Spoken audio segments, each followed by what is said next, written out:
Cathie Wood's ARK investment fund, scooping up another $19 million of the stock. Her big bet comes after, as I noted, Tesla fell 12% yesterday. Keith Fitz-Gerald joins us now. Keith, I was looking here. Several brokerages cut their targets on Tesla because of the delivery numbers. They were a record, but they missed. But you say all these analysts that are so pessimistic on Tesla got it wrong. Explain yourself. Absolutely, and happy to. These same analysts have been poo-hooing Tesla for over a decade in many cases. During that time, Lauren, the stock is up 4,700 something percent, even with all the selling. That means you can turn $1,000 into $47,000. Now, here's the deal about that. This is not a car company. Anybody who's thinking in terms of cars is already off the mark. It's AI, it's electricity, it's a charging network, it's space. I mean, he has rewired every, pun absolutely intended, rewired every industry he has touched. So looking forward, betting against Elon Musk at this juncture is a lot like betting against Steve Jobs back in the day.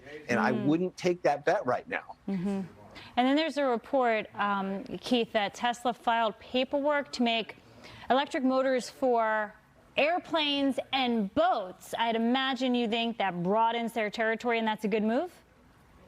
Well, of course it does. Again, one of the things that people simply don't like about Elon Musk is that he's got enough money to play by his own rules, and he goes out and does what he says he's going to do. People have naysayed every last thing he's gone after, and yet he's confounded the experts all the time. The headlines weren't about him missing. The headlines, in fact, if you look at the company releases, were that they achieved record production, 1.3 million vehicles produced and delivered. So it was the spin that really caught the attention of the investing public and why it sold off so hard. The reality is that that company is firing on all cylinders, electric though they may be. Switch to Apple. Keith, do you think yesterday's sell-off was the last shoe to drop in this tech market slump that we saw for most of last year? Do you think that, that kind of did it, or go ahead?